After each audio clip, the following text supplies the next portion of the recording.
our topic today is really special. It will be on the intersection of queerness and Tamil or the Tamil identity. Guest speakers, and we have three today, will be Gowri Koneswaran, Ram Paramanathan, and Abhirami Balachandran. So we'll start today off with Gowri. Gowri Koneswaran is a queer Tamil writer, performing artist, teacher, and lawyer based in the US. Her advocacy has addressed animal welfare, environmental protection, the rights of prisoners and the criminally accused in the US, and justice and accountability in Sri Lanka. Gowri's publication credits include several poems and 2 peer-reviewed journal articles on the environmental impacts of farming animals for food. She is poetry coordinator at the nonprofit arts organization BloomBars and a fellow at the Asian American literary organization Kundiman. Thank you so much for being here with us, Gowri. Please go ahead when you're ready. Thank you, Brannavi and Sagi, for organizing this. Welcome to all the folks who are joining us today, to our LGBTQ peers and to others. As far as my remarks today, some of it may be quite basic for some of you, but I do think it's important to provide some of this information for folks who maybe don't have as much of a vocabulary in LGBTQ issues as we may. And I'm also just very thankful to Pearl for putting this out there and providing this representation within our community and allowing us to represent ourselves. My knowledge in this area is not particularly academic or scholarly. It rather comes from my lived experiences, my own self-guided learning, and the communities in which I find myself. And I will also just say that I find I learn and evolve so much when I hear from LGBTQ people who are decades younger than I am. So I just want to, I'm 45 years old. I'm coming out as a middle-aged woman to all of you as well. But no, I really do want to thank young LGBTQ people for the emotional and mental labor you put into this work, because you do it on behalf of all of us. And I, for one, am very grateful. So I wanted to start a little bit with some of the terminology. I'm based in the United States. My vocabulary is also very much based here. So I use the acronym LGBTQ or LGBTQ+.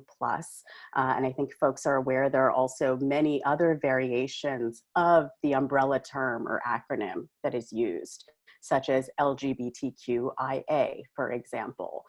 So just to go over what some of those terms mean: lesbian, gay, bisexual, transgender, including non-binary people, queer, intersex, asexual or aromantic. These are some of the words that are encapsulated in these umbrella acronyms that we use. LGBTQ can refer to someone's sexuality. It can refer to someone's gender. It can refer to both of these things. And I know as I speak today, I do sometimes use as shorthand queer and trans people as a shorthand for LGBTQ.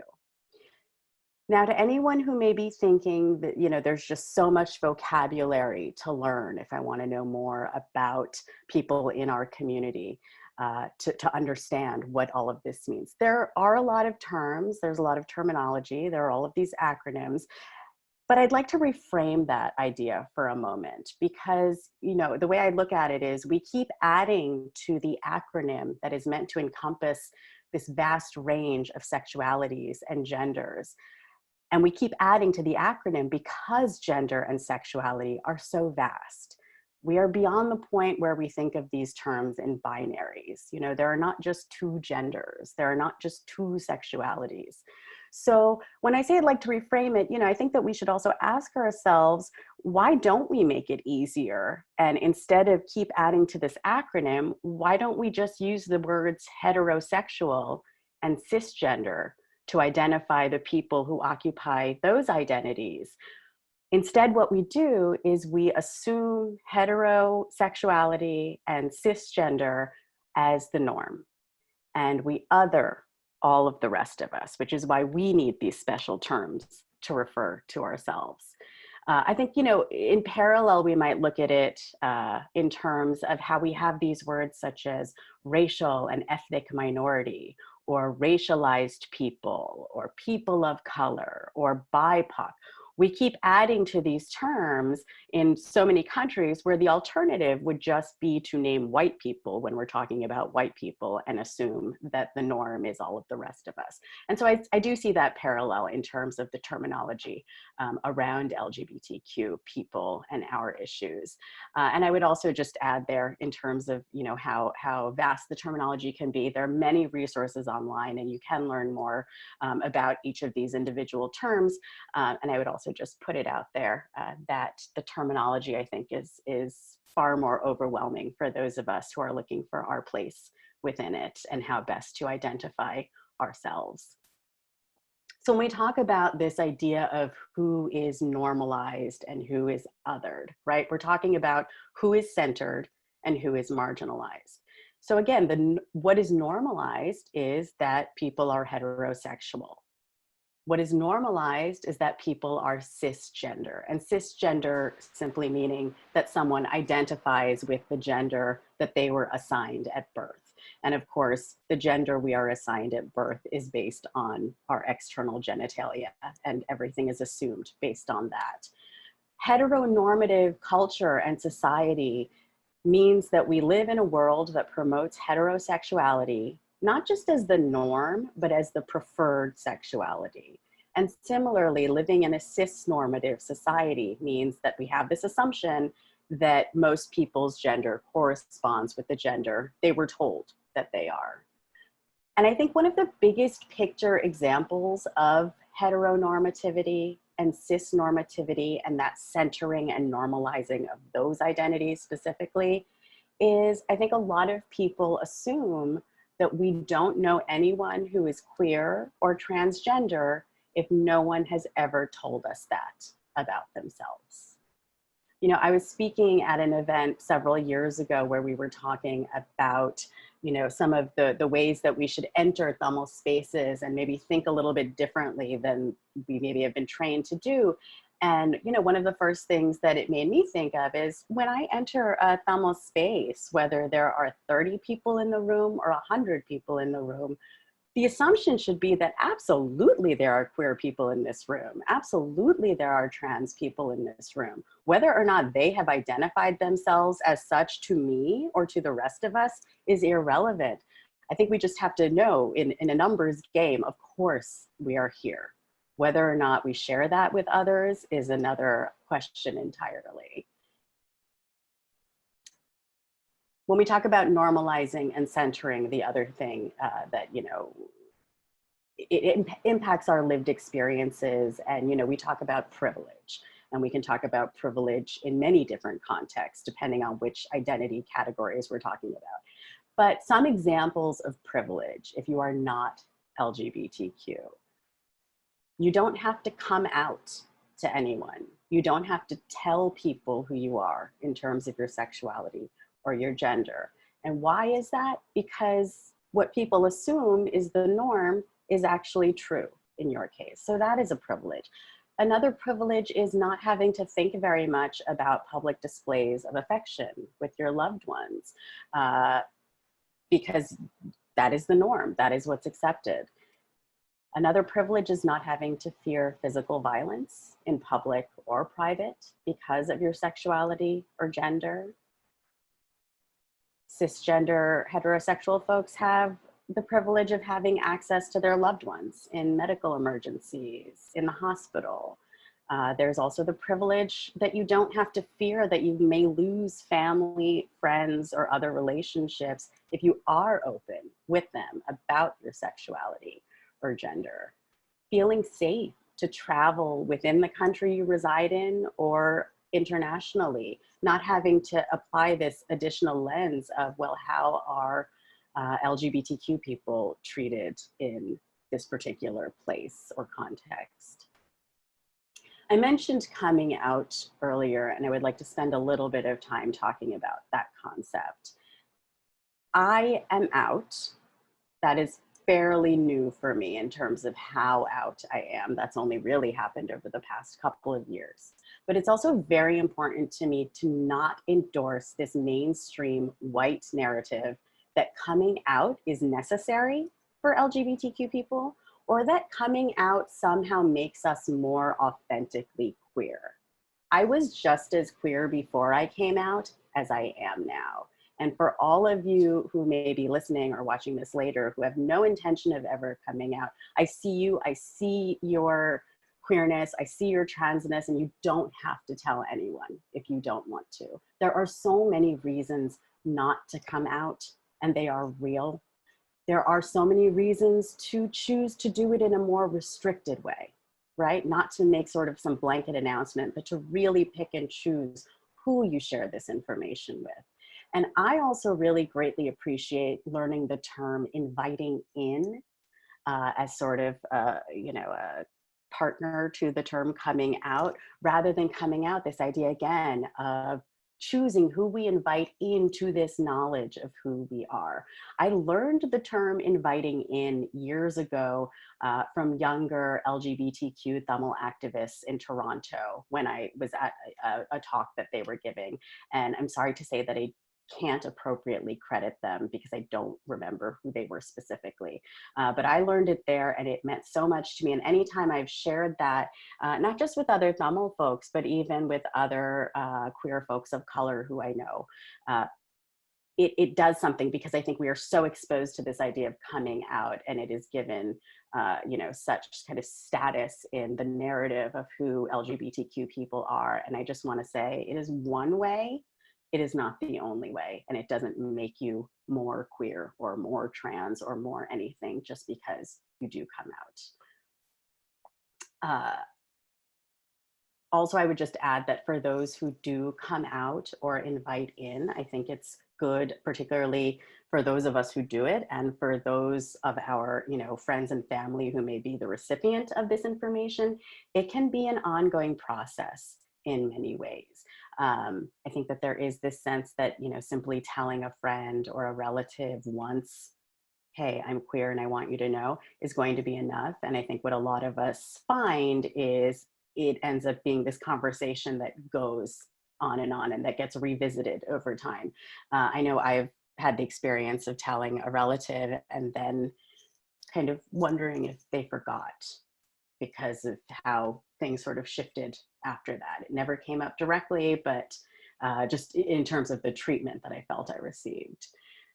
In terms of my own personal journey as a queer Tamil person, and again, I don't think we're obligated to share this information. I'm comfortable sharing it, and I would like to for anyone that it may be helpful to. I knew that I was queer when I was in my early 20s. And I decided pretty shortly thereafter that I was going to keep that knowledge to myself unless or until I was in a serious relationship with someone other than a heterosexual cisgender man. I've now been with my partner, who's a woman, for 5.5 years. And I started my coming out process with family and old friends during the period of our relationship. I will say in my personal experience, I have mostly had a very positive experience with my family and with my members of the Tamil community that I interact with. But I also want to acknowledge that I have several privileges. I have the privilege of living in a country where being LGBTQ is not criminalized. I mean, it is problematized in the criminal justice system in so many ways, but it is not technically criminalized. I have the privilege of age. I'm in my mid-40s, and so I'm at a different place in my life than I was in my early 20s with regards to family. I have the privilege of geography. I don't live with or near family, so if things had gone a bit differently, I'm not having to see them all the time. And also the privilege of, you know, socioeconomic status, in the sense that I'm not reliant on my family in that way. You know, certainly I was prepared for various different reactions, but these were not things that I had to be concerned with, those particular details. And I would also say, and just want to share, that before I even began telling my family and my old friends who I am, I had started first coming out within the arts community that I'm part of, and I felt a lot of support there. And then to a limited extent, I started coming out within some Tamil diaspora groups. I've been working with different organizations, primarily Pearl, on issues relating to human rights abuses of Tamils in Sri Lanka. And for many years I was doing that, but I had no intention of sharing my queerness with anyone. And then I started sharing with people from Tamil Guardian and from Pearl, and I was so supported and so held that also informed, my experience of it.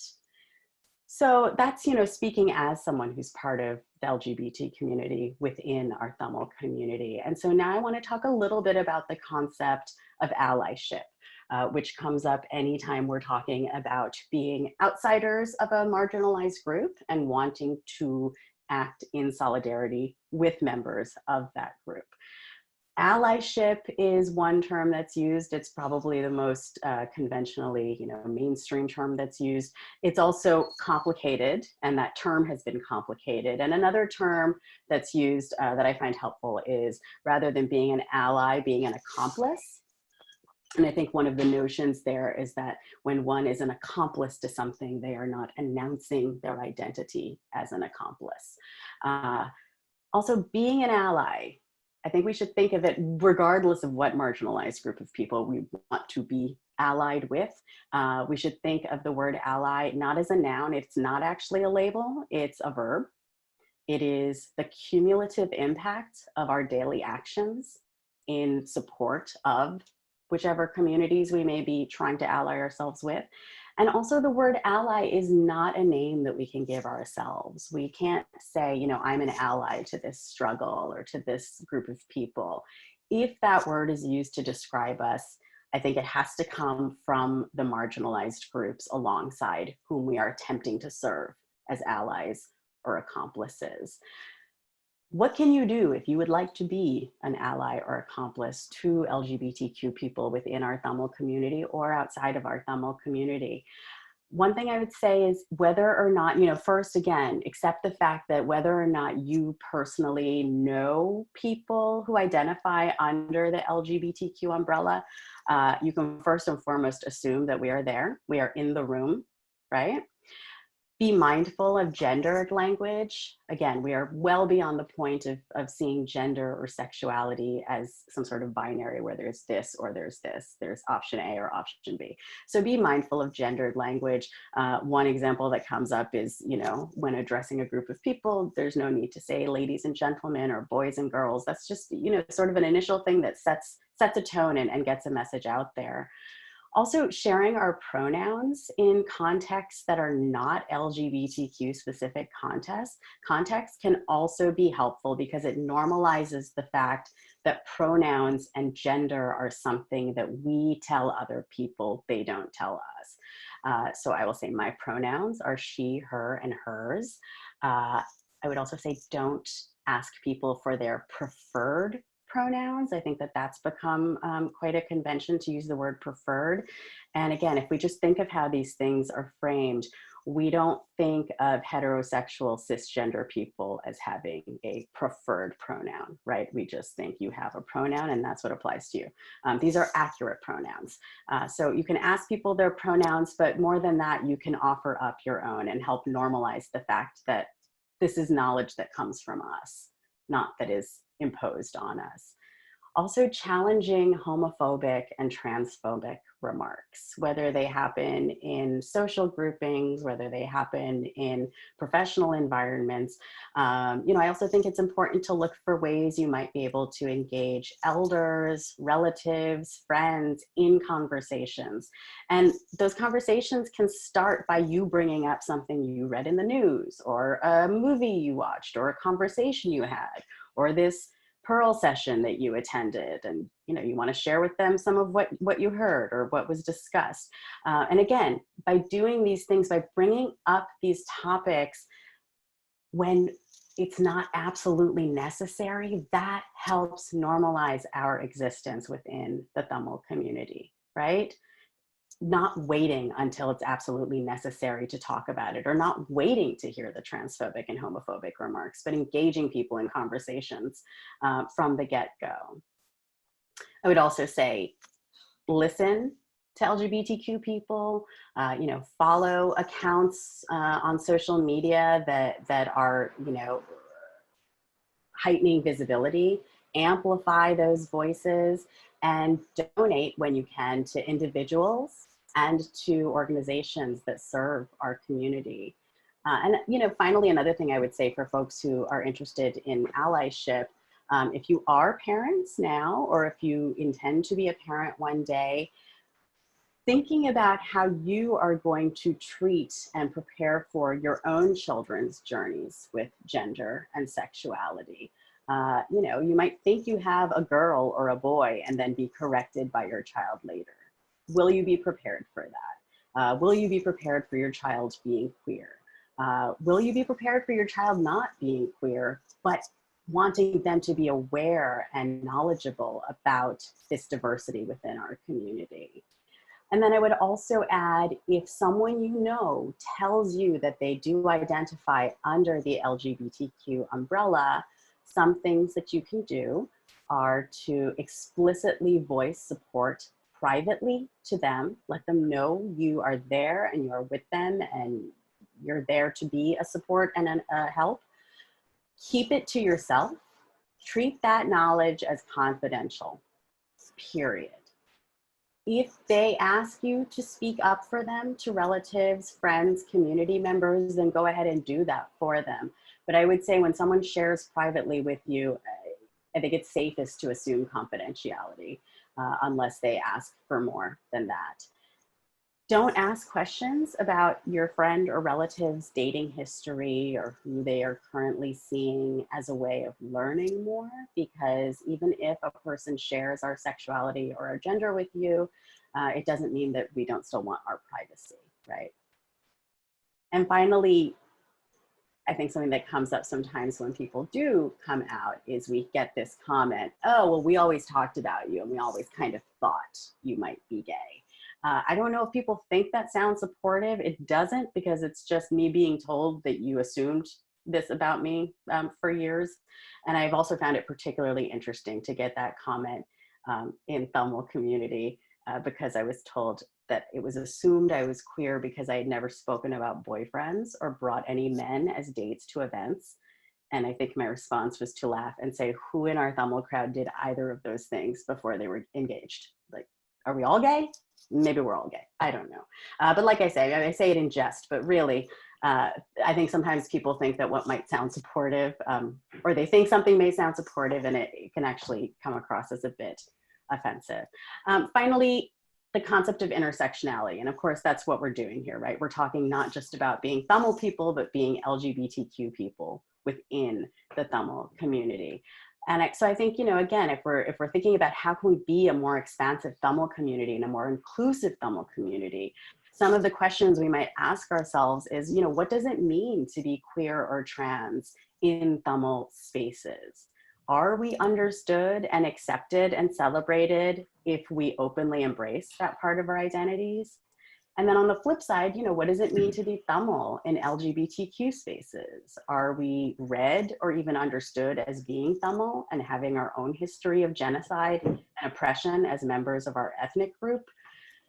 And finally, how are our struggles as Tamils and as LGBTQ people intertwined? And I think something that comes up in various movements is this idea that marginalized groups within the community must wait for our broader issues to be addressed for the larger community before we can sort of get to our issues.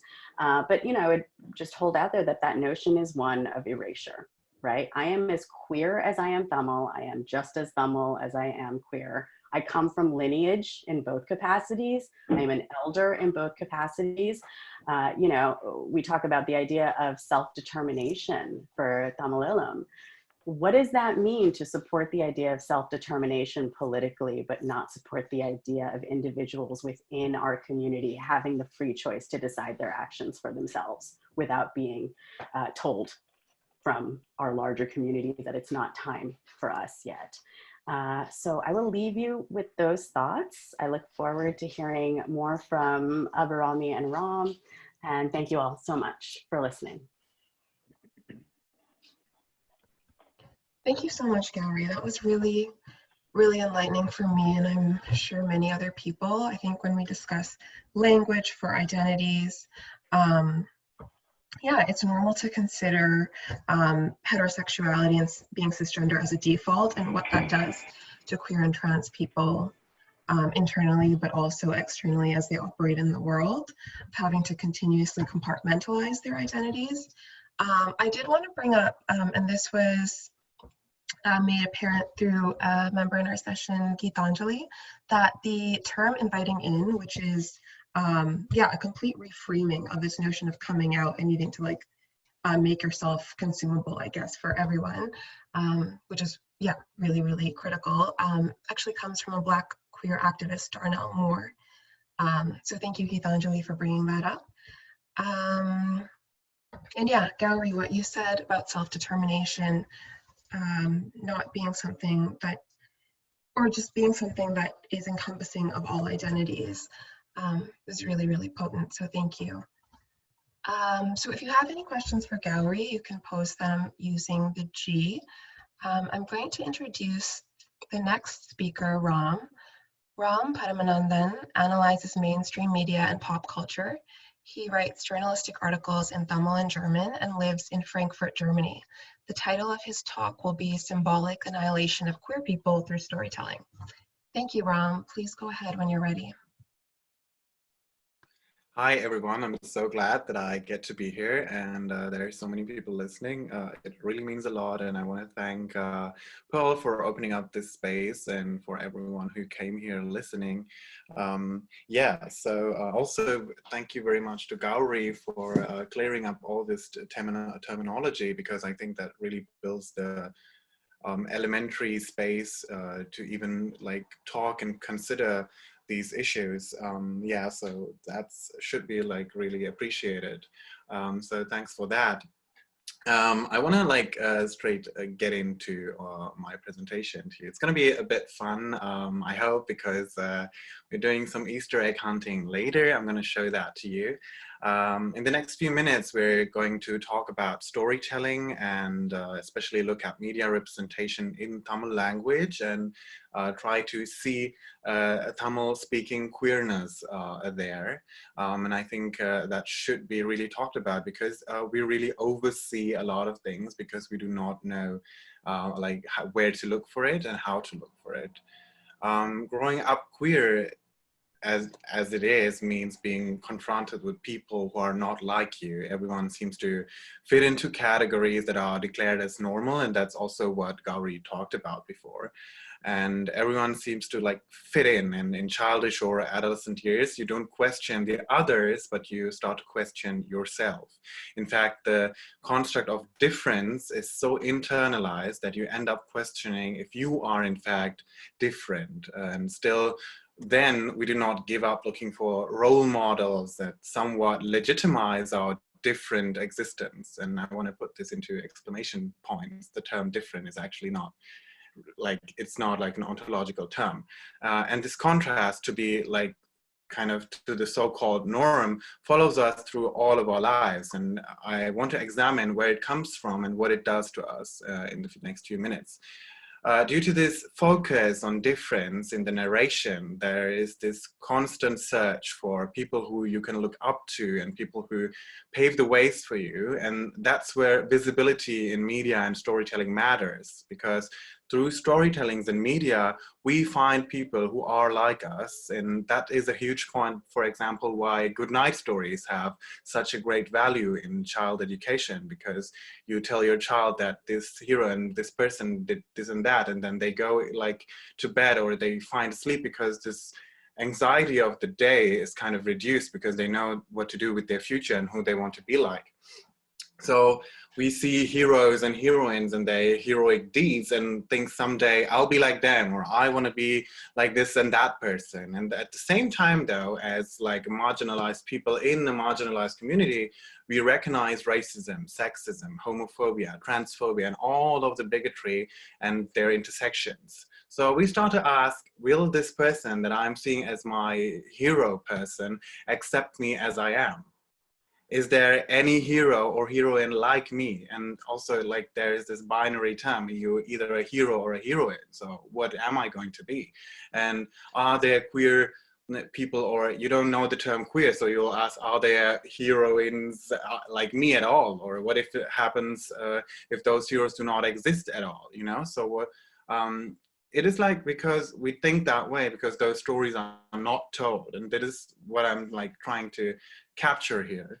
And the term that captures it really well is symbolic annihilation. And it means that if a specific social group is not shown in media or is not like talked about, or if they are underrepresented or strongly marked by negative representations, people think of them as secondary citizens. And Gay Tuchman wrote about this on the American media representation of women in the year 1978. And it's actually we have to find a notion towards LGBTQIA+ people there, because while the symbolic annihilation of women and minority groups emphasize their relative political and social invisibility, for the LGBTQIA+ population, the stakes of this kind of erasure are even higher, because it stems from the issue that women, or for example, racially marginalized groups such as Black people, are at some levels visible in the real life. So you're always confronted with their existence. But as Gowri pointed out before, for queer people, due to this social mechanism of coming out or letting someone in, as we should say, they are only visible until they declare themselves as part of the LGBTQIA+ community. But in most cases, when you grow up, you do not know any queer people who welcomed you into their sexual identity and their lives. So when they are also not represented in media, or in our case in storytelling, they simply do not exist. So at one part, for queer people themselves, it's very hard to actually see themselves on screen and validate their existence and give them somewhat of an idea for what their future looks like, and like, you know, what am I going to be and how I'm gonna like do all my stuff and gonna get through life. And for other cis heterosexual people, there is like no confrontation to queer people and queerness at all, because media is the place where the most cis heterosexual people get confronted with queerness in the first place. So the non-existent or negative or really wrong representations and negative representations of people that are queer builds like this vicious circle that I see in Tamil spaces even more, because we're, like the term we picked up, we're marginalized within a marginalized community. So there's also this weighing of issues, you know, should we talk about the nation struggle or should we talk about queerness? Like, what are we going to talk about? So that's like building a huge problem in this social annihilation process. It also does not end there. There was and is some kind of queer visibility in media that should not be negotiated. I mean, I grew up in the 2000s and media depictions showed queerness in a lot of like casting shows. Let's take America's Next Top Model, whatever, like, you know. But it was the white world where white people were allowed to be existing in a queer living. And we tend to think that queerness was allowed for white people, but not for us, especially not for Ila Tamil queer people. So we were like, okay, that's their thing. It does not matter to us. So, you know, and that is also what our parents like somewhat internalized, because when I speak to queerness to like Tamil elders, they'll be like, yeah, they live in India, you know, because it doesn't matter to us. It's like India's problem, it's Europe's problem. It's not like we don't have those people, you know, and that is like a very strong narrative that kind of fixated queer bodies' positions in the dialogue.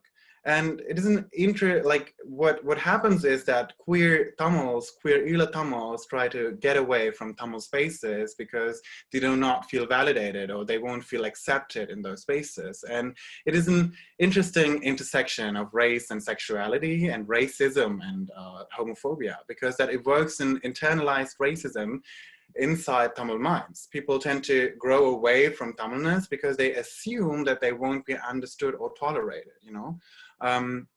It is very hard to say, but it actually is what happens. And, you know, there are certain notions and nuances in what way that happens, but it's mostly generally that kind of view that, you know, makes people live away from Tamilness. A friend of mine once said this to like, it captions this problem very well, because in order to live our true selves, we have to disappoint our parents and our culture and the fight for our nation. And this person is Vietnamese, and you know, they kind of have a very like comparable problem with queerness when it comes to also Tamil people. But due to the only way of seeing queerness through a white gaze, we only see queerness in its white form. We don't see Tamil queerness. We can't see Tamil queerness because we do not know how it looks like, you know? So because also this space is very new. So we don't know what queer Tamil people actually look like, and how do queer people at all even look like, yeah? So the problem is the image we want to hold on is distorted by the intersectional experiences of white supremacist queer spaces that we seek refuge from our colliding identities. In my interviews for our podcast, though, I talked to Tamil members of Ila Tamil queer communities, and while they told us about their queer existence, it was very evident that our understandings of queerness in the diaspora does not apply to them. There are queer couples living together who would not tell themselves they were a couple in a way that we see queer couples in the global north, you know. There is love, there is physical relation, but there is no need, no pressure to declare oneself as a couple as we do it in the global north. Also, there's like colliding stuff with cultural values that also do not let them out themselves, but also there is like this mindset of not like having it as a necessity to out or to let someone into your life, because also we have to consider the intersections of cultural values, because you're also like heterosexual people do not talk about their love life in Tamil spaces in a more broader way to other people or in public spaces. So that is kind of like very interesting how our gaze is shifted because of the representations that we take in the diaspora. So Tamil media actually rarely ever features queer characters, and if they did, at the times I grew up, they were very like derogatory. And I want to show you an example. I hope it works out. Wait, let me just find the little thingy. I hope you all watched Nadagams when you were younger, and it's really interesting to see those Nadagams and how they depicted marginalized peoples. I'm going to show you this Nadagam called Arasi. I hope you know this from younger years. Yeah, it was like produced and also like Radhika, like produced by Radhika, and also she acted as the main character, and she had like 2 or 3 characters played by herself in it, and it's really weird. And so she plays a police officer, and she also plays the daughter of the police officer or something. I want to give you a little context about this show. So what happens is that we have this transgender person who is called Ganga. Can you just like give me a little nod if you can see the picture or my mouse? Thank you. So we have Ganga, who is this, like I read this person as transgender, but it was never declared what their identity was. So I'll stick to the term trans person. And then we see Arasi, who is the police officer in this case, and she has a daughter, which is here on the right side, who married Ganga's brother. He's at the back. So in this particular scene, Ganga is trying to, Arasi is trying to get her daughter away from Ganga's family because she married into that family. And she's like, no, you're gonna come with me. You don't have to live in this space. So in this example, I remember actor Bablu Prithviraj acting as this trans person in the Tamil soap opera with Radhika Sarathkumar as the lead role. The trans person Ganga was a criminal on the run, accused for sex trafficking. Police officer Radhika, like Arasi, was after her. Ganga was my first continuous confrontation with Tamil-speaking queerness. Of course, she was Indian, but I didn't know anyone else. So I admired her for her style, viciousness, and courage that she showed while owning her trans identity. I didn't question why she was a criminal or why she had to be played by a male actor. And what I knew was that people who watched the serial would talk about her on the phone, mostly though in derogatory ways. People would say, I mean, they are like that. What else can they do than crimes? And they means trans people or people who can be read as queer. being different meant that you were always portrayed in a bad way. The makers of the soap opera constantly played with visual codes and also with semantics, which is really interesting because in this particular clip, Ganga is always shown in binary like polars, because the thing is that she is a criminal, but she also has family, and she's so nice to the family. She is really, really harsh with what she does. Like, she kills people on the go. Like, she always keeps killing people, but she also is so nice to her brother, and she wants her son's wife to have a child so that she can you know, she can have a little kid in their home and all that. So that's kind of this binary way of representing different people, like also that we see with Black people who are represented to us as very, very strong and very admirable, but then they go into criminal activities. So it's always this thing of, you know, showing people in contrasts. And that's what they also did here. But also in this particular scene, the semiotics are speaking for themselves.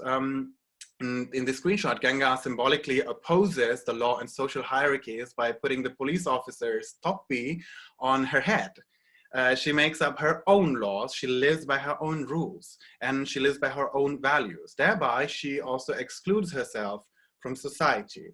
A person that does not obey sociocultural norms is not normal. Therefore, that person will be excluded. This is still showing that very evidently, but I want to show you that because this person who's a police officer does not do anything. She doesn't even look at Ganga for stealing her topi. You know, she's just putting it on and like acting like everything is normal. And that shows how trans-red people or like transgender people or queer people should be or would be not obeying laws and not obeying social norms, you know? So it shows how she's kind of standing against everything that's normal, because advocacy in this point as a police officer is the embodiment of all social norms and all kind of values and political norms. So that's kind of showing that thing. But let's also focus on her facial expression when we look at advocacy. The police officer Arsi is frozen here. She does not touch Ganga, who obviously insulted her by this gesture. She doesn't talk to her. She's not even looking at her. She despises Ganga, which is very evident visually. As much as Ganga is allegorical for trans people allegedly not obeying social norms and for like being the cause of like marginalizing themselves, Adasi, the police officer, is an allegory for the majority that looks away from trans stories, queer stories, and all kinds of marginalized stories. People need reasons to exclude you from spaces. So they would go and use this person's sexuality to justify stereotypical narratives. A trans woman is a criminal because it comes with her transness. It's coming with her nature. And nature does not allow her to do other jobs than sex work. Those depictions, though, are reduced, exaggerated, and surely not correct. The fact that trans people had to do sex work because of heteronormative structures has always been obscured. Cultural discourse was made impossible by putting nature as the reason for trans people's deviation as well as social exclusion. Even if the representations were negative, trans representations somehow do exist in Tamil spaces. We see them as sex workers or all kinds of narrations. And nowadays there have like kind of possibly like positive ways of narrations. But you know, this kind of representation is very evident of what queer, like what hetero-cis normative media makers see in trans bodies. Because they actually try to show how she's a bad person, but actually we also see how the heteronormative people are against trans realities in this. And this is kind of like a side effect that maybe they didn't think of, but it's very visible to me because I searched for the Easter egg there. So while these trans representations exist, cis homosexual characters, however, are so hard to find. But just recently, I recognized some of the codes I talked about before in one of my favorite movies of all times. In the movie Jeans by Shankar, Raju Sundaram plays a really interesting role that I want to show you. So he's playing Madesh, Aishwarya Rai's brother, and Madesh can be interpreted as a somewhat of a queer character. I have a little audiovisual for you, but let's look at it later. I'm just going to give you like a little introduction on it. Madesh is highly eccentric, super fashionable, and whatever he's doing, he has a very exaggerated facial expression and gesture for it. Madesh can be seen dancing at all times. He doesn't seem to have any interest in romantic relationships, which is also super interesting for a Tamil depiction of a man. Also, he's always there as kind of like a gay best friend with crazy ideas for his sister Madhu. It can be said he does that because he takes a part of the comic relief in the movie, but usually all the comedy characters make a derogatory joke at some points about women or sexuality that kind of gives away that they should be heterosexual. For Madesh, however, that is evidently not the case. He just exists unapologetically and is also completely accepted by his family. The telling moment is when Madesh disguises as his sister's twin sister showering. Not only his voice is made to sound like a woman, but also his gestures are seemingly those of a stereotypical sissy person. Let's see the video. It's very evident, and I think a lot of people will be like, oh my god, I never thought about this. So it's gonna be like, I want to show you how also happy narrations and like nice narrations of queerness existed, but we might not have seen them. Let's find the video. There we go. Okay, so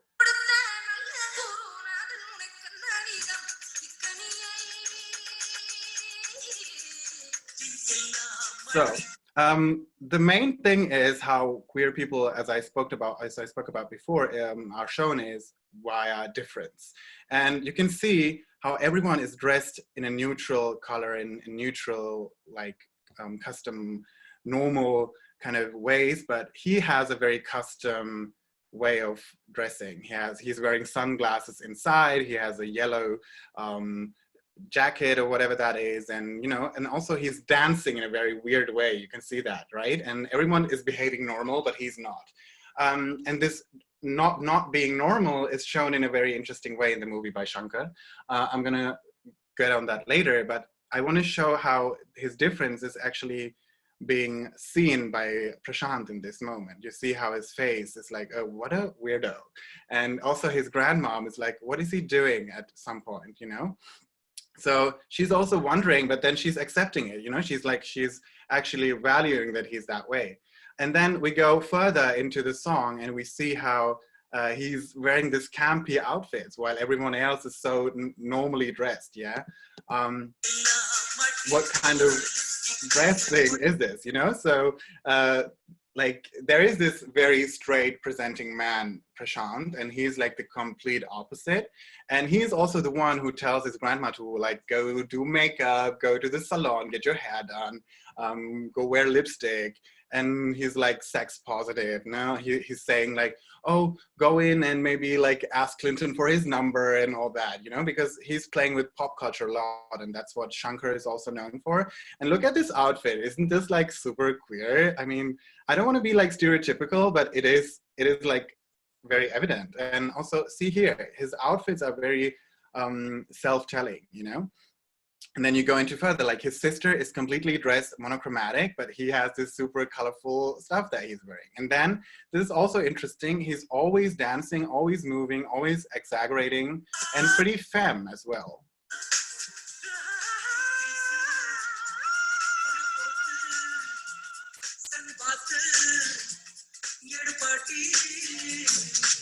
And this is also interesting. This behavior of femininity is like on the same level as childishness, and that is how Tamil maleness is also produced, because Tamil maleness is something that is not being a child anymore. So he's still a child, and that is also being a bit feminine. And when you get a man in a Tamil sense, maybe you're not behaving childishly, so you're also not behaving in a feminist, like in a feminine way. So because I can argue with that point, because when we were younger, also when we see depictions of Hinduistic or like gods and all that, they always kind of when they're a child, they have like a feminist feature, you know, like for example, take Krishna or Murugan. The ways that they're showed is very like with feminine and like with makeup and all that. And also when we see at artwork, men are usually shown with a lot of jewelry and all that when they're children, but when they grow up, they have this like big crown and all that, but still they have beards and misa and all that, and try to like get them into a masculine position. But for him, it's like he's still behaving like a child, and you know, you see him kind of twerking and all that, you know. So it's kind of very funny how they're showing his queerness in a way of childishness and femininity in a way of childishness.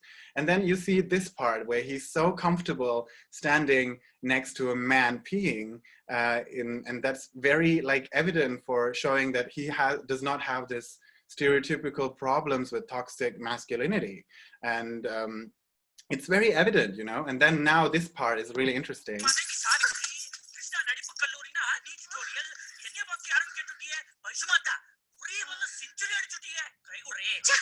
You see how he's talking like this Ayer auntie, and he's able to just show that and talk like her without having a feeling for his masculinity, you know? So he's just like, I'm gonna talk like an auntie, and I'm gonna do that, and I'm not gonna be like, I'm gonna be unapologetic about it.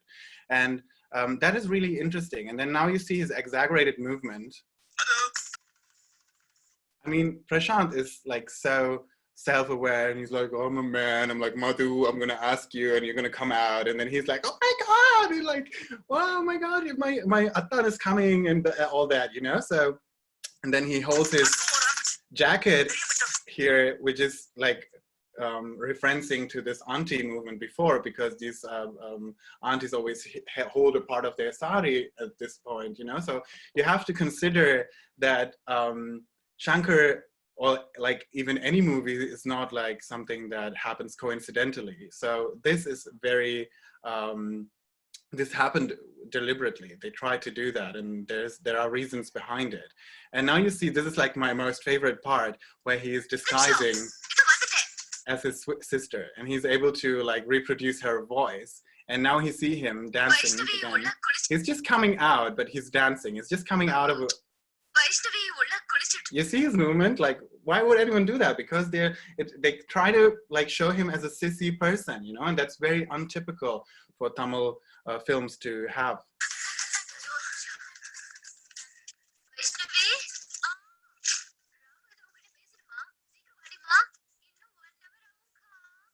And this is where we see the most like evident part of his queerness, because he's like having this nalinam, and nalinam is like the facial and the facial movements and gesture of women in Tamil culture.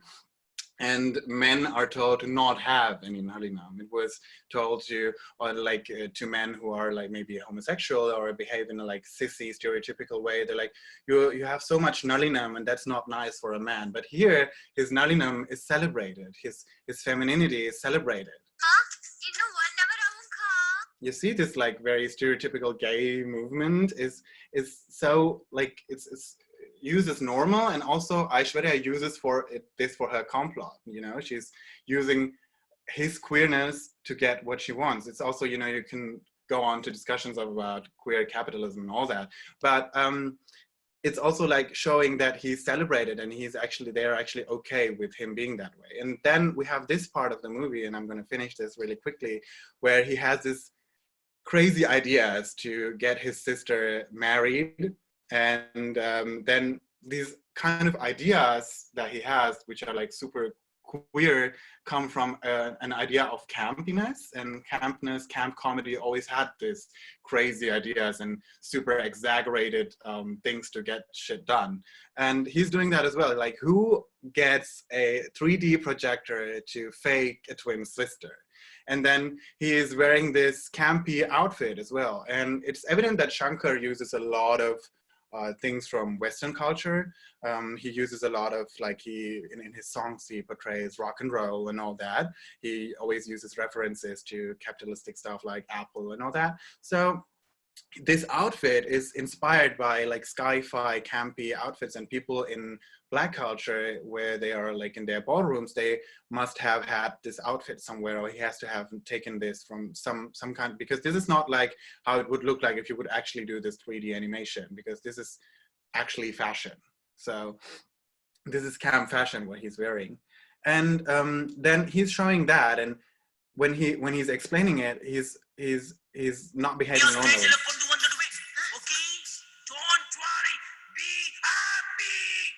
They're showing how he's exaggerating his ideas, and how he's showing like, it's gonna be fun, it's gonna be nice. And that's like a very stereotypical narrative that we know from like cis gay people in Western media representations. And Shankar is bringing that into this part. And now see how he's jumping into the scene. And then he proceeds to have this Nalinam when he's disguising as his twin sister, but with this 3D animation. And it's really playing with ideas of masculinity and queerness.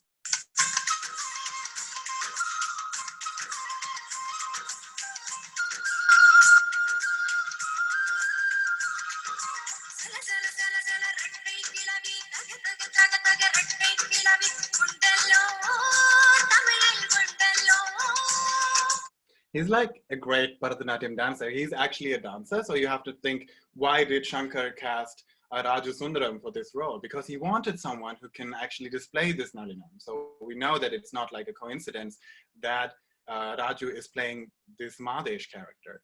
And then, you know, this scene goes on, but what is like a very interesting point is we live like in a homophobic culture in some ways, because the majority that thinks that we're so homophobic and we're all like queerness is not going to be accepted and all that. So we have a lot of internalized stuff, but it's actually broken when Aishwarya looks at his brother and actually is so mesmerized by the way he is able to dance and disguise as her. You know, she's not being like, oh my God, how disgusting a man with Nalinam, like the usual narrative would be, or it's not even derogatory. She's actually supporting what he's doing, and she's like really liking it. So I wanted to point out by this that queer Tamil narratives exist, and also they exist in mainstream cinema, but they're Easter eggs, and we have to actually go look for them, and otherwise you wouldn't see them. So the thing with Easter eggs is exactly that. You have to know that they were hidden to actually go look for them. I had to watch the movie for the 34th time, I'm not lying, to actually see Madesh might be a queer person. And that's also because it's my job to analyze films, you know? So normal people would not even recognize them, even if they would try to find that. So for most of the people, Easter eggs are still hidden, and queer narratives simply do not exist in media depictions. Even if they are like side characters with no real storyline that are disguised as comic relief, queerness is also getting into comedy, and it's also like something that is not relevant, you know, because it's just like some crazy stuff that's happening on the side. But here it's like a part of actually the main narrative, and Madesh's character is very important to build the complot of his grandmother for faking a twin sister. And if he wouldn't be there, it would not be possible. You know, it could have been the mother or the grandmother who brought in this technical stuff. But it is Madesh, and it is his queerness that's actually used for that narrative. So it is because mostly queerness is shown to us by visible accounts, such as costumes or effeminate walking or butch behavior. Sometimes there are like auditive factors, like the voice or a certain language. So the thing is, in cultures where homosexuality is not really a thing, people try to give in like little Easter eggs. And that's what they did in this movie with Shankar and Rajasundaram. Sometimes though, if our parents talk about queer people they met, when they tell us stories about the homeland, how would we identify those? It's not possible, because our parents wouldn't be acting with Nalinams, or they wouldn't like even declare them, the people, as queer. So also our parents might not even know that they were queer. So it's like a really big problem that we don't even know that queer people existed in our spaces, in Ila Tamil spaces. So depictions of queer people were filtered through a heteronormative like gaze. The effect of this filtration is that queer representation at all existed, but it was mainly focused on these aspects of difference. That's also very visible in Rajasundaram's portrayal of a queer person. The difference from then what is like always declared as avi vera madri or ivar appudi, avi oru madri, you know, and that's also like talking about the nalinam and all that. He's like, this guy is a bit different, you know. So at some level, I was like, okay, Ilam Tamil queers must exist, but they're not allowed to exist. So therefore, they do not exist.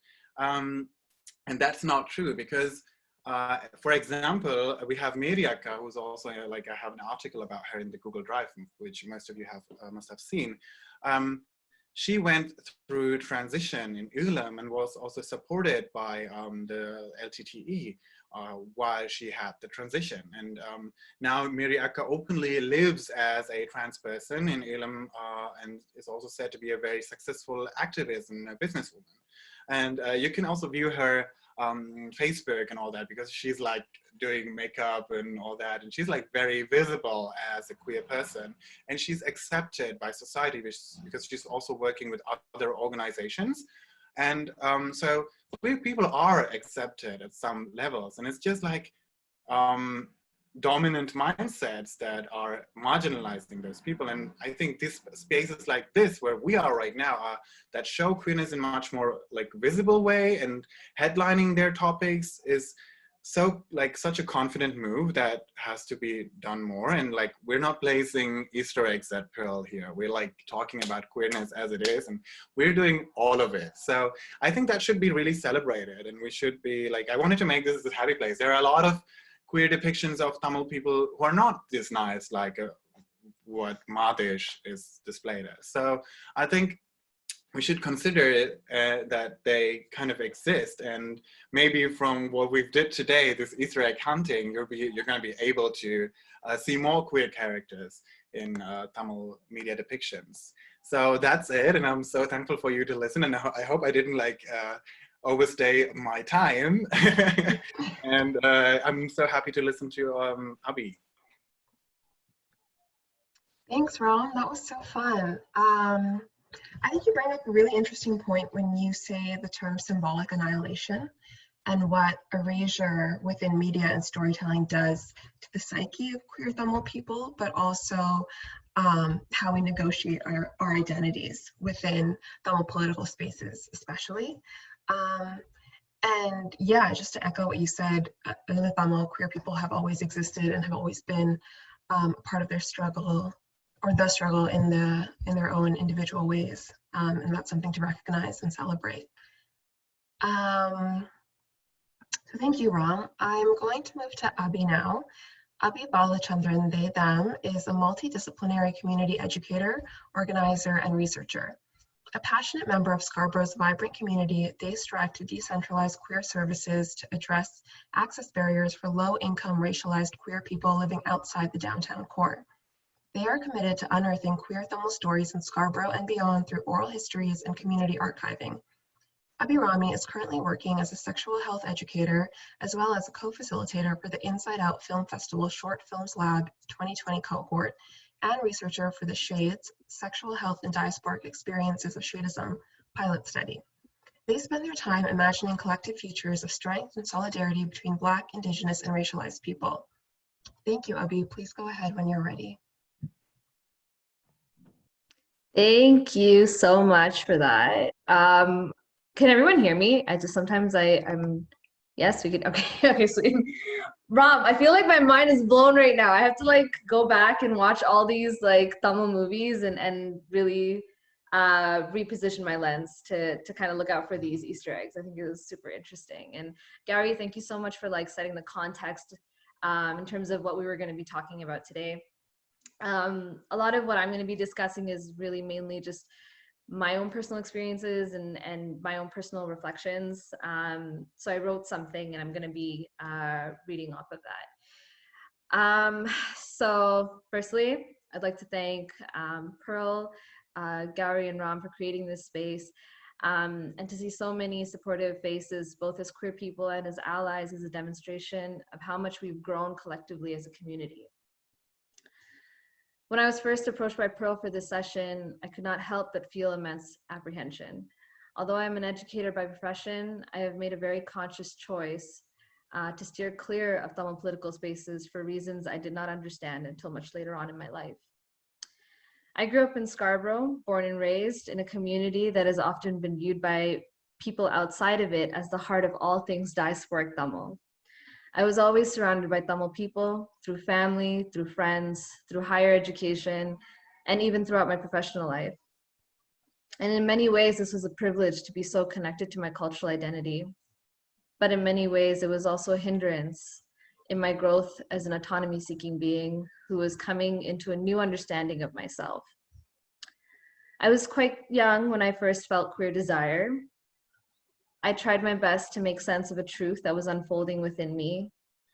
And so I tried to ask my elders if there were gay people in Tamil.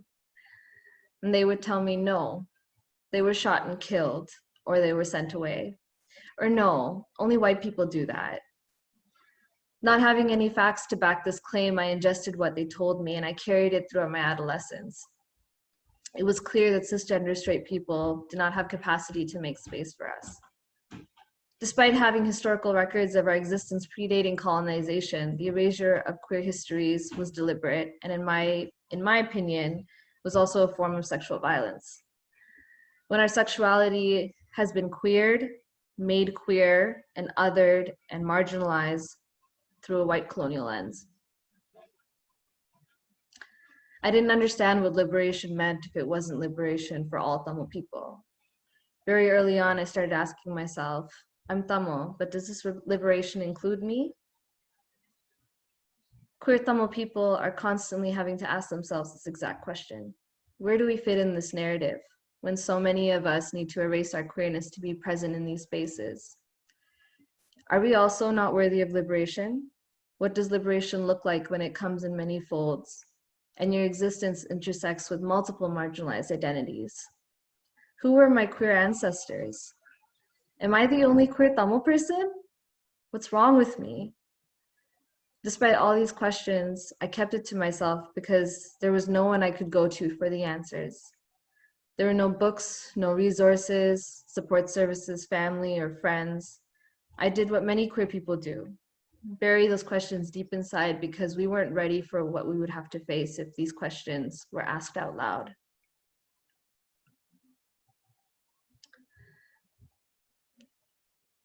My father left when I was 16, a man who was consumed by a world of trauma. He departed to take care of himself, and although I resented him for so long, it was not until very recently in my life that I was able to thank him for the choices he had made. This rupture in our family structure became an opportunity for me to envision a new future for myself, one that was not strapped to generations of oppressive expectations, but one where there were new possibilities to explore and make sense of something that didn't for so long. In some sense, I felt liberated from the patriarchal Valala supremacist respectability politics that suffocate and ultimately kill so many of us. This rupture didn't mean I was broken. It meant that I was finally breaking open for the first time. As I explored this new side of myself, I learned quickly that even in queer spaces, something just didn't feel right. My queer exploration happened in a pan-South Asian queer spaces. When I was oftentimes one of the only Tamil bodies present in the room, it became clear that this space was also not for me.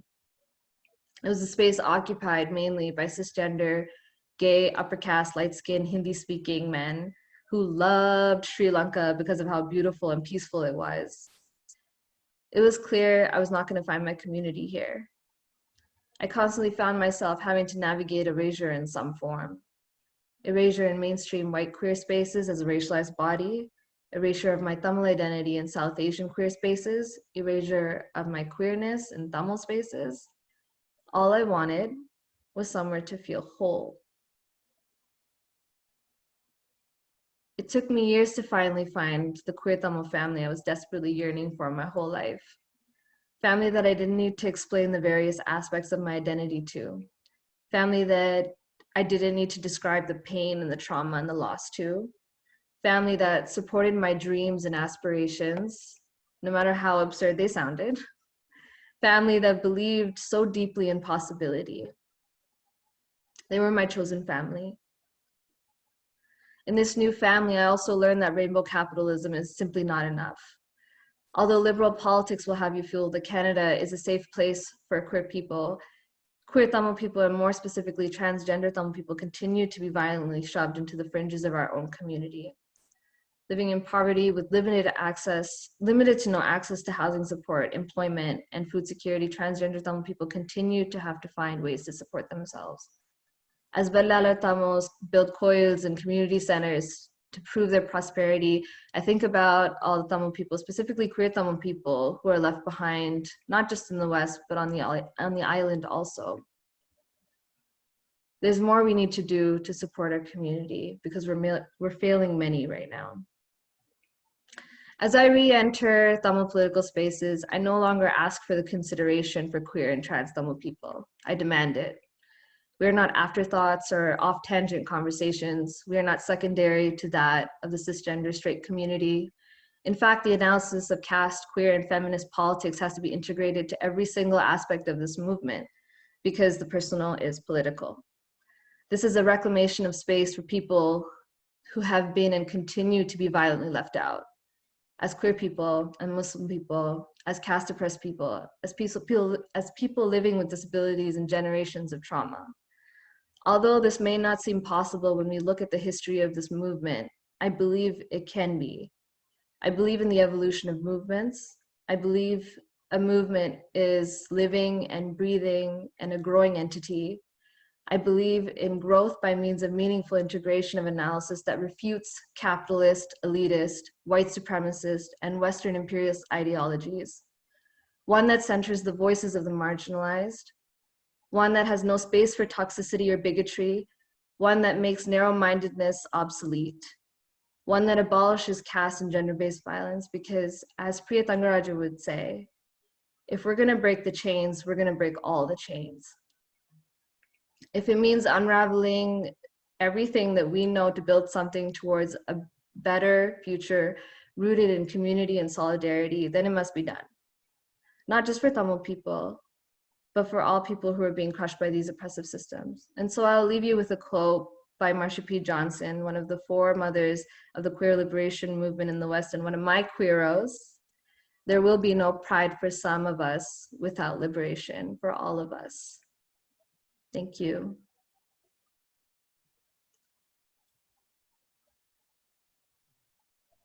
Thank you, Abhi. That was really powerful and meaningful for many people, as you can probably see through the chat. I think, yeah, there's a lot of trauma within the queer Tamil community in terms of having to negotiate what notions of liberation mean and whether the context of Tamil liberation would be inclusive of us. And you articulated that really, really beautifully. And yeah, I'm very grateful for that. And I really also admire how you have come to a place through your struggle to unapologetically demand for queer and trans histories of oppression to be included in Tamil political spaces or any space that you enter. So thank you for that bravery. That does conclude our speakers, and we will open the floor to questions now. So thank you for that. I will start off with a question we received earlier on from Geetanjali. And this is for any of the speakers. They wrote, it seems that middle-class Sinhalese gay people have greater visibility in many diasporas and on the island. Curious to what others have noticed in terms of this type of visibility. So I'll be completely honest, I haven't had very many interactions with very many queer Sinhalese folks. Living in Scarborough, yeah, I don't have very many interactions with them. So I can't speak to that, but maybe some of the other folks might be able to.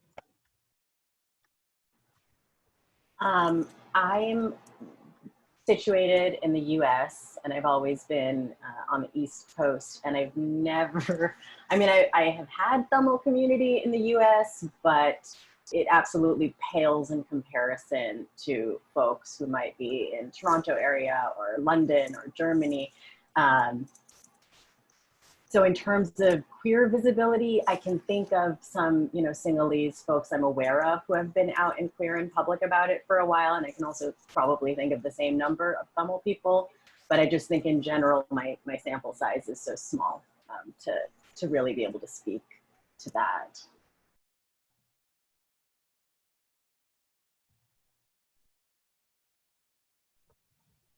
So I spoke to some Tamil queer people, and they were pretty invisible. But in contrast, Sinhala queerness was very visible, and you know, also in social media, from what I see, the visibility is actually linked to racial privilege as well. So that should be considered, and also in Ulam, the levels of visibility are very contrasting when you look into different ideologies of nations.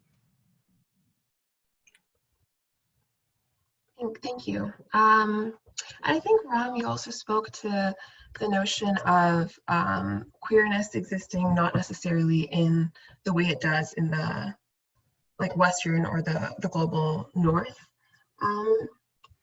back home, and how partnerships and even visibility isn't necessarily central to queer life or identity. So that's I found that very interesting. We had another question, and I love this question. It says, what would Ulam look like in your wildest, queerest imagination and dreams?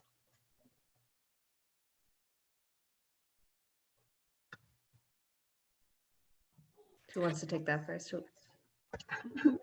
Kind of a weighted question. Ram, you go. Because I think queerness was always there, and I think it just would be celebrated even more. Someone in the comments also showed that, you know, this Dravidian artwork, also non-Dravidian artworks, shows a lot of queerness, you know, and these understandings of gender did not exist like we do have them right now. So I believe it would be very much more friendlier and more, as well as, you know, because of having so many other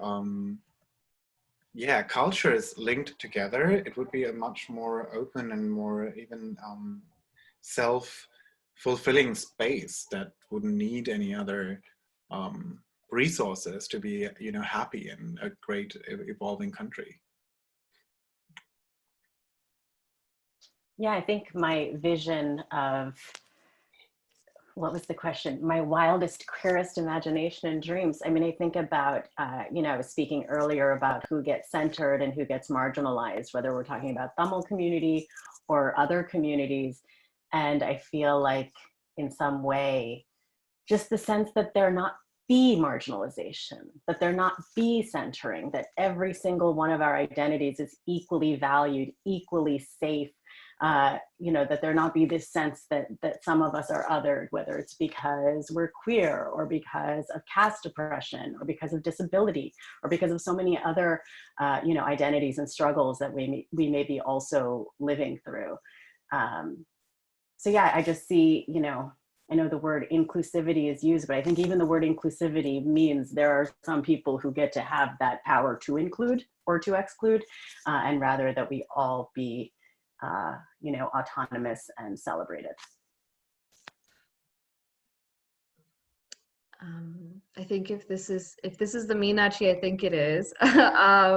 This person has played a huge role in my life in understanding, kind of connecting these really complex identities. So, you know, Meenakshi, if it's you, love you, I'm grateful for you. And this is such a beautiful question to ask. Yeah, I think it's just like when I think about, you know, reimagining what Ulam could look like, my wildest dream, it would be like a deep, profound, radical love for one another, like for Tamil people, like just not even just Tamil people, but like for each other, and like meaningful community building, solidarity. We're just there for each other, not treated as disposable and not worthy of love. So I think that's what I envision and what I hope for them to look like one day. Also not being homophobic, so it's also wild, I think.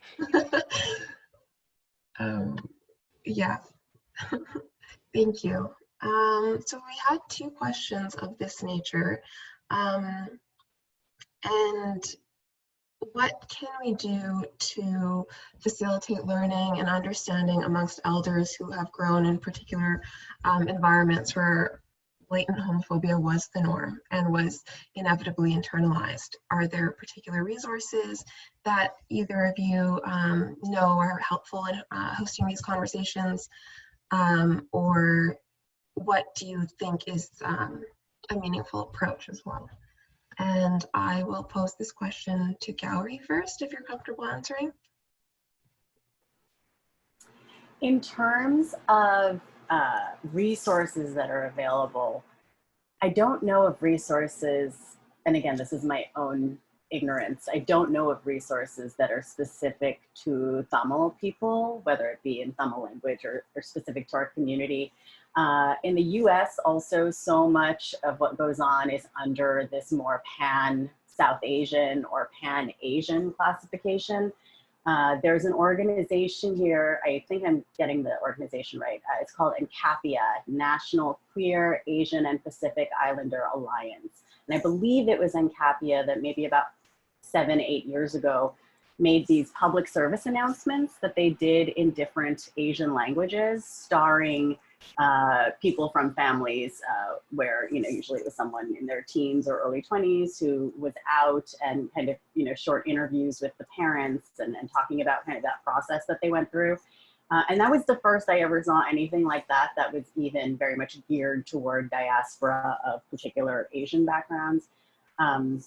In terms of just more generally, normalizing these conversations with our elders, I do think that it starts with having the conversation with our elders. And when I was sharing my own personal experiences earlier, I did say I've known that I was queer for many, many years. And then it was much more recently that I started talking to my own elders and relatives about it. I could have talked about it earlier. I didn't want to, because then I had the fear that by talking about it, now they're going to assume that I'm saying that I'm also queer. So I think there was that fear. But I think particularly, if you are not LGBTQ, what do you have to lose by bringing it up with your family?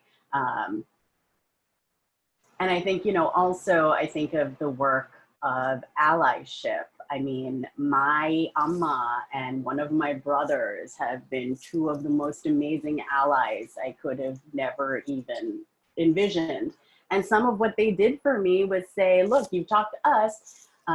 Do you want us to talk to anyone else about it? And if so, we'll do that. We'll field those conversations. And I thought, wow, I never even thought that was something I could ask, right? But that's amazing. Thank you. I don't have to hear any of it. You guys can do that work for me. So yeah, I think there are different opportunities for doing it. And I do think that some of the considerations that come into play are how you personally identify within yourself. And if you feel like negotiating these conversations is going to perhaps, be too much of a risk for you. But like I say, again, I think we need more people who are not LGBTQ to be talking to the aunties and the uncles and the elders and the cousins, and normalizing by bringing it up when you don't have to.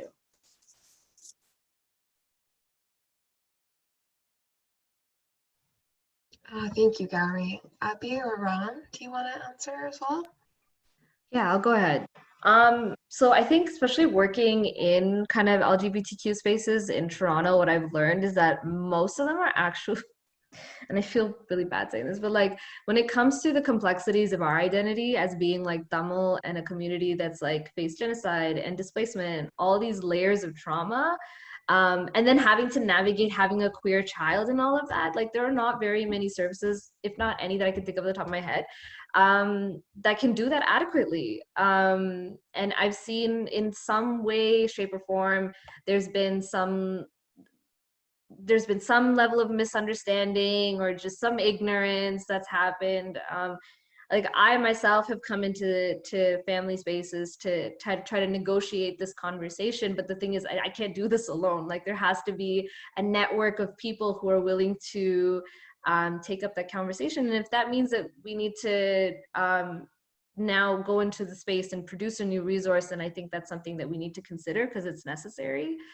But yeah, it's just unfortunately something like that doesn't just doesn't exist as far as I know. And I've been doing this for a while now. But if anybody is in Toronto based that has like resources, please feel free to put them in the chat box next to us.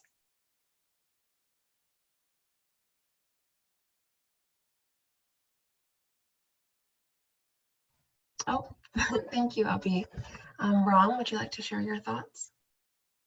Yeah, I completely agree with what Gowri and Abhi said.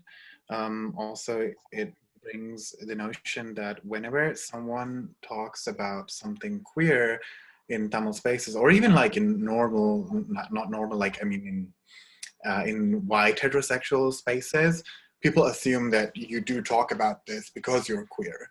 That's also the same thing with like feminism. If someone says something feminist, they'd be like, oh, you're never gonna get married. And so the people that fight for certain things to have to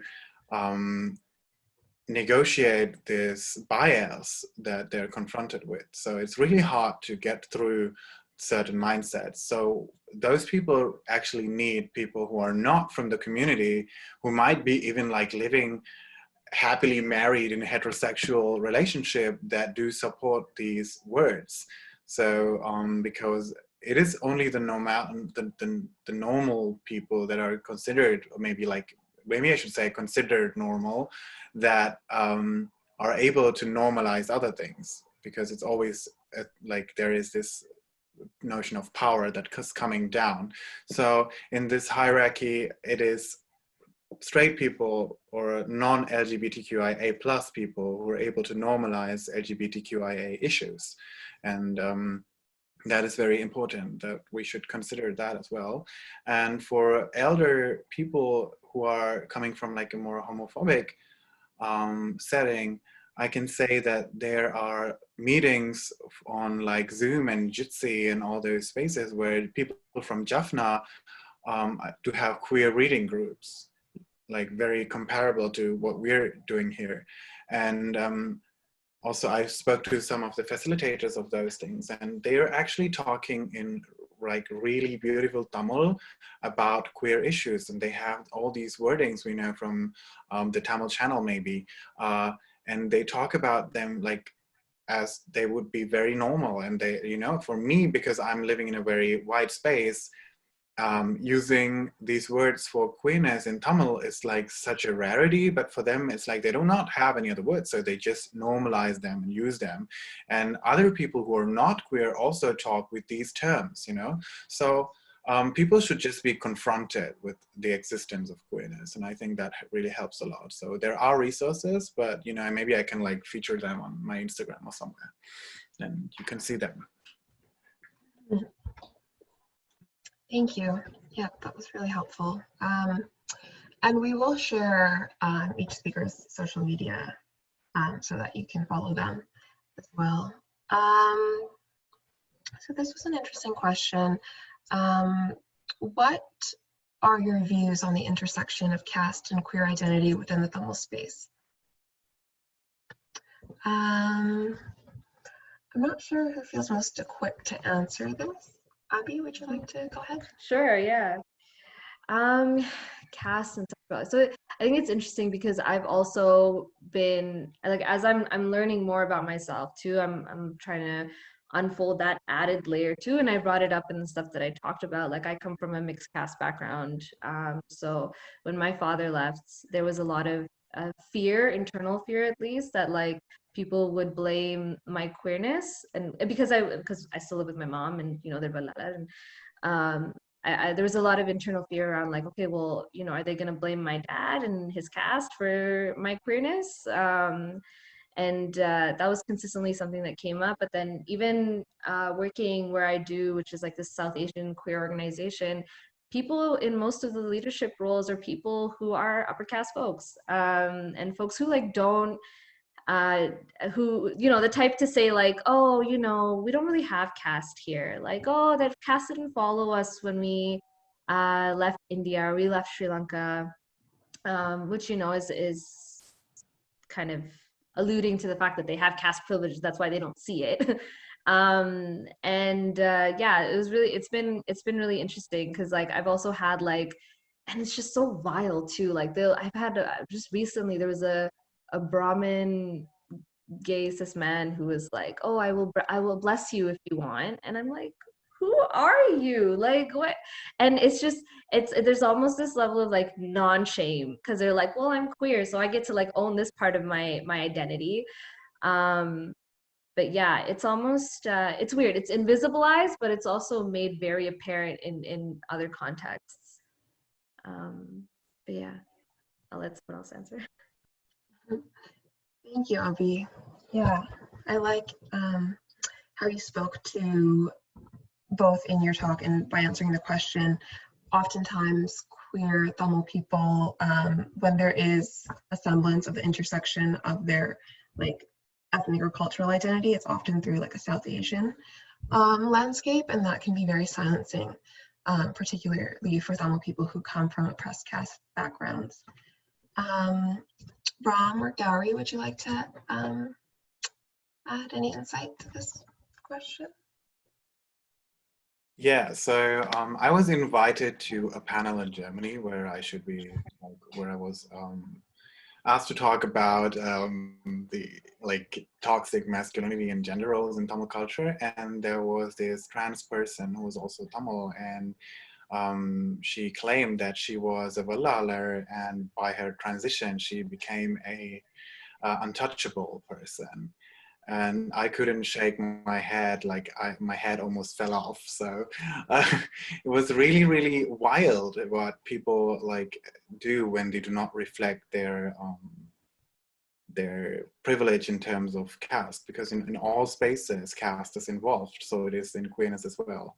And I think it's very like, because caste privilege is not like something we can grasp as a financial privilege or a societal privilege or something. It's like a cultural privilege as well, because if you look at notions of education and all those stuff and nuances where caste is actually giving people privilege, you find that a lot of people have education and arts as a form of like, it's granted in their lives forever, so they do not actually seek for it. So by that, they are confronted with ideas of differences within caste, within education, that maybe shows them queerness as well. So they have like this chance of being confronted with it, and they already know what is happening. Whereas people who did not have education or something because of caste-based structures,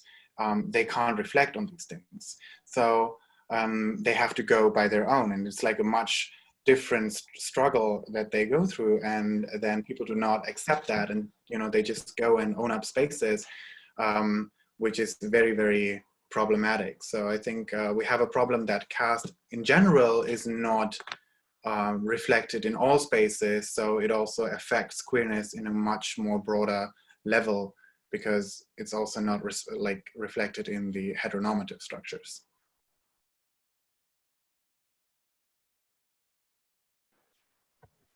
I don't have a lot to add to what Ram and Abhirami shared. I would just say that, yes, I think being aware of, you know, as Ram mentioned, how caste intersects with everything.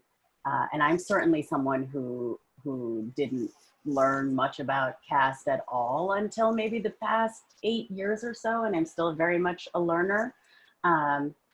But yeah, when I think of my own caste privilege, I mean, because of my family's caste privilege, as well as other forms of privilege, My parents moved from Sri Lanka by choice to the United States before I was even born. They came with professional degrees. By the time I was, inviting them into my identity as a queer person, they had been not just in the United States for decades and decades, but they had, kind of learned about these things just from participating in the broader white mainstream culture or knowing people, not that they had gay friends, but it wasn't the first time they were hearing about these things. It wasn't the first time, they were even aware of Tamil people being queer. I remember referencing Dilo at one point to my mother in conversation, and she had heard of Dilo before already. These kinds of things, I can point to caste privilege, I can point to other privilege as well, but I do think, as Ram says, it intersects at every point in our lives. And for some of us, I think we just haven't yet completely opened our eyes into how pervasive our privilege can be. Thank you. Yeah. And I want to reference our previous session on caste and resistance, where both Sindhujan and Thangis spoke about caste and needing to shift from viewing it as like a rigid or ritualistic form of discrimination, but rather something that permeates our social, economic, political, cultural, and our geographic systems of, to view it as a system of apartheid across all of those factors. Yeah, and that session is also available on YouTube, but it certainly does affect queerness and queer identities as well. I want to raise a question about marginalization within communities that are already marginalized. Question is, how do we address and challenge the ways that marginalized groups marginalize others within their communities? How do we do this without signaling to dominant groups that they have license to continue to discriminate because marginalized groups are also engaged in discriminating against their own? Ram, I think you spoke about this in your talk. Would you like to share? It's so weird that someone else is able to unmute my mic, but yeah. So yes, it is like something I found from like authors that are mostly Black.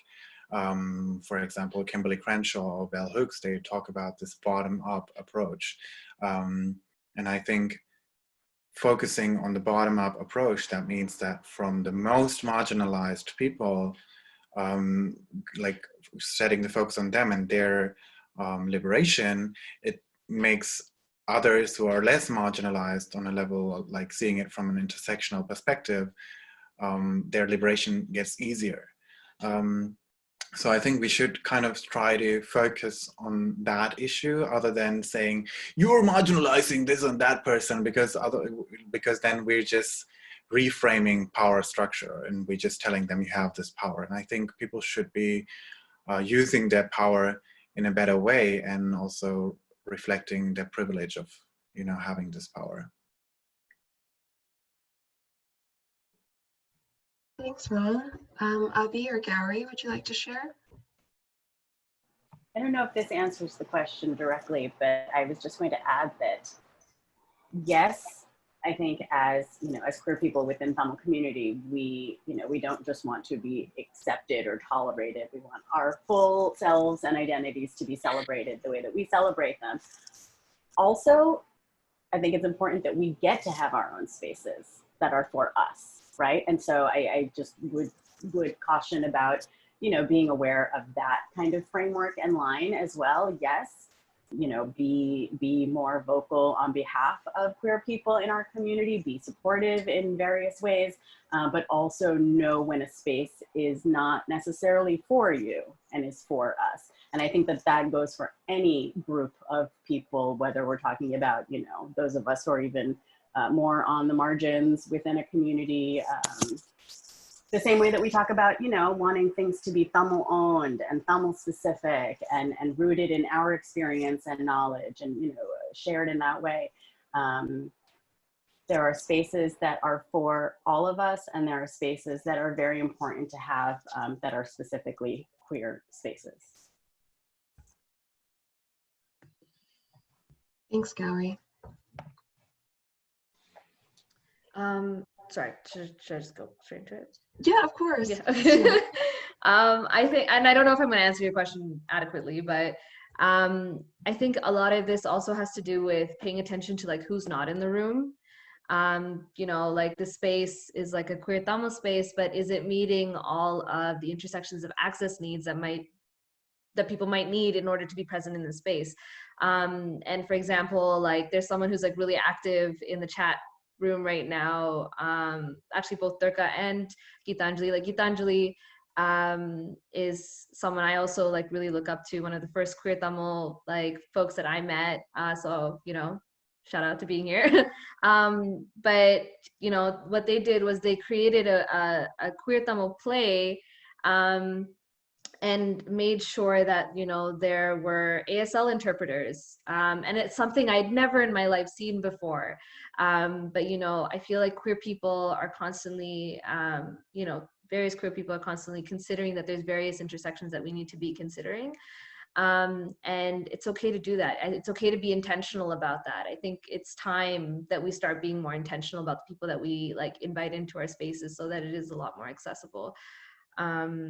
But yeah, it's just like a long-winded answer to that.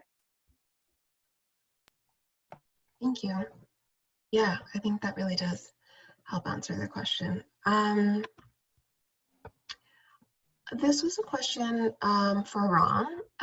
You spoke a bit about IACM accepting a trans woman and also read that in the de facto state trans woman, sorry, the person who posed the question read that in the de facto state trans women worked at banks. Is that something you could touch on, explaining any type of inclusive platform for queer folks that existed within ILM or IACM, if there were any? Yeah, so I asked the people I interviewed about these spaces if they existed before them, and they didn't know of any because it was hardly ever possible. Maybe I'm not sure about that. They couldn't really like tell me more about it. But I just like this example of Miriaka is pretty prominent, and it's also the only one I heard about. And I do not want to assume things, so I'm not able to actually tell stuff about it. But you know, it is, if you just see it on a rational perspective, that so many queer people in so many spaces are queer, they must have existed and they must have resisted.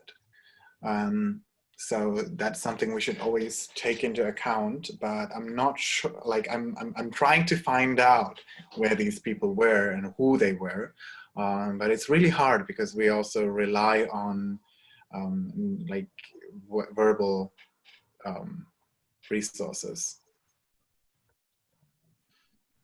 Yeah, I think it's an undeniable fact that, of course, queer and trans people were a part of the struggle. Abhi or Gowri, would you like to add insight?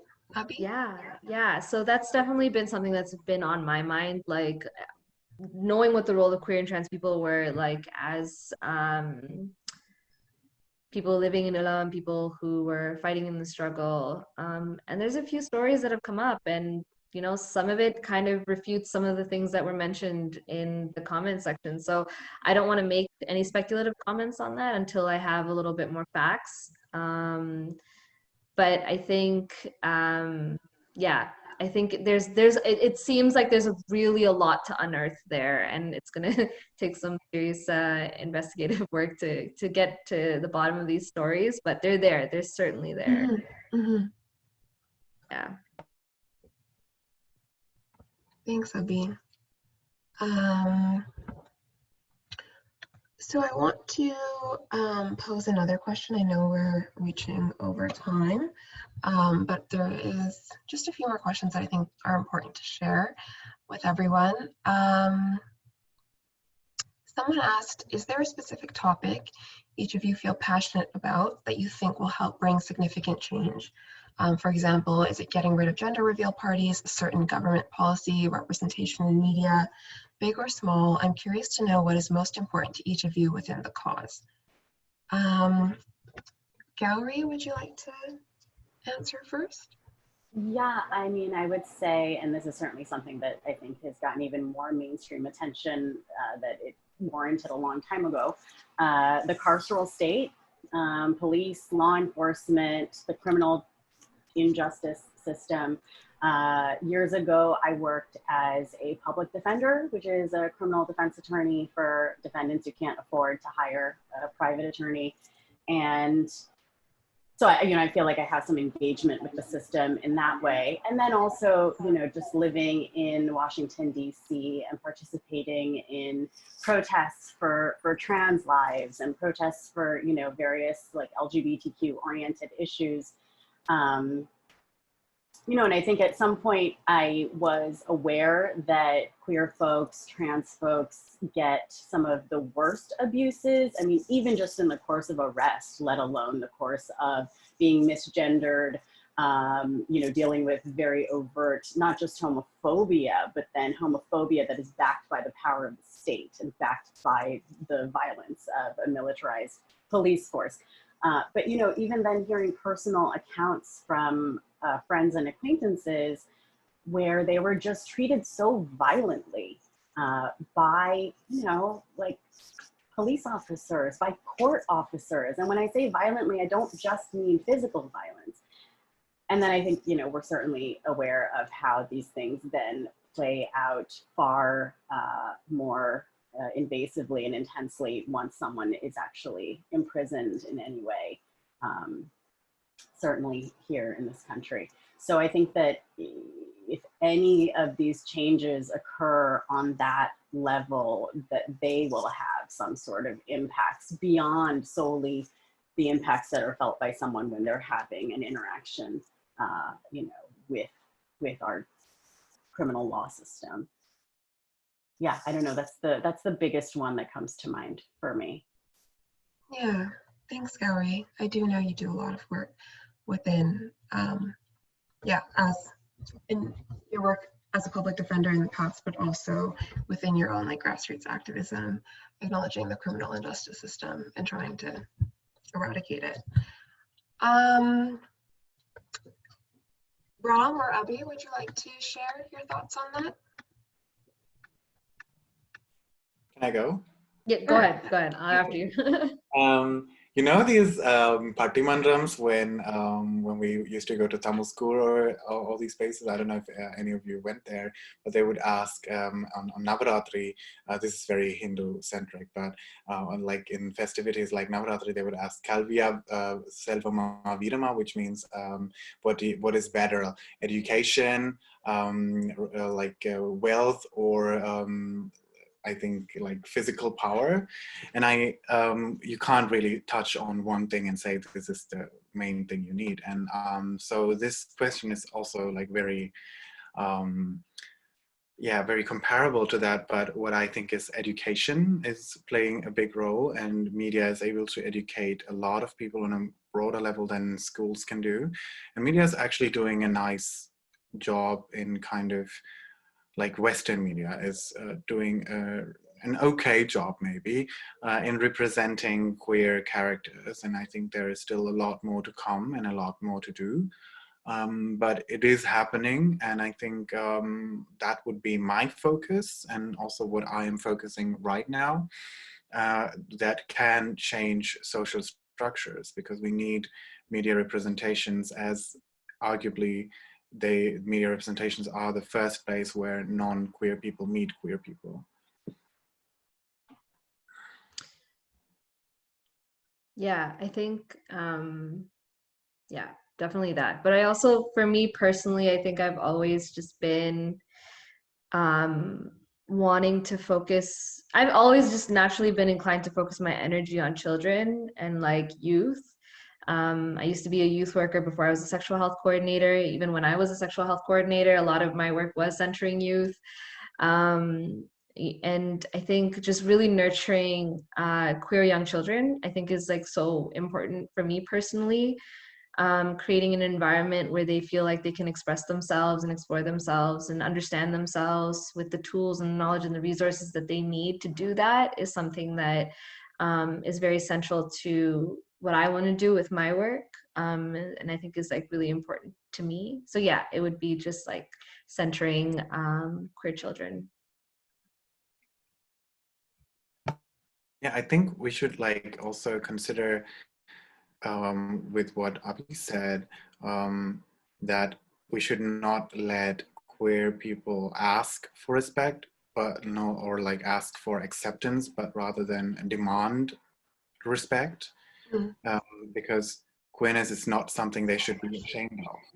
Yeah, so it is because it's just a way, because it's not respected, and it's not like because it's abnormal or handled as abnormal. And I think we should really show children that it's something that they should not respect, they should not be like ashamed of, but rather demand respect for who they are, also a part of being queer. Thanks, Ron. And thank you, Abhi and Gowri, as well. And yeah, I think it's really helpful and hopeful to orient ourselves towards the future by tending to the children. Unfortunately, I'm not able to pose all of the questions that were asked, but they can certainly be emailed to our panelists and receive responses that way. I think it's a good note to end the session on right now. And I really do want to thank everyone who joined. It certainly does mean a lot. With this session, it does close our series that occurred over the spring and now summer called Tamil Struggle 101. When we started this initiative, we didn't expect hundreds of people to join us across 2 months.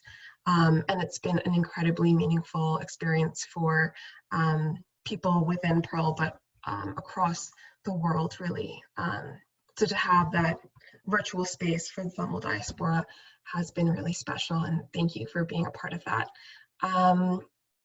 We've made resources available in the Google Drive, as well as a reading list, which was sent to participants.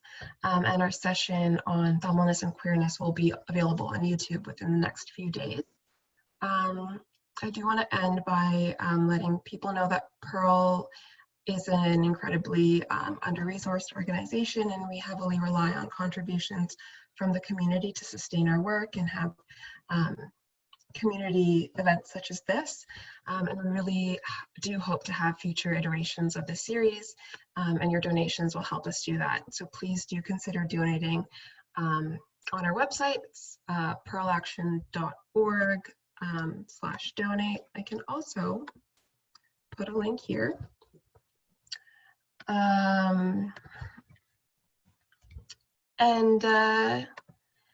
Yeah, thank you. Thank you very much for participating in something like this. Abhi mentioned that 10 years ago, this kind of space wasn't imaginable. So it does really feel special to share that with you. So yeah, have a wonderful rest of the day, whatever time zone you're in, and thank you for joining us.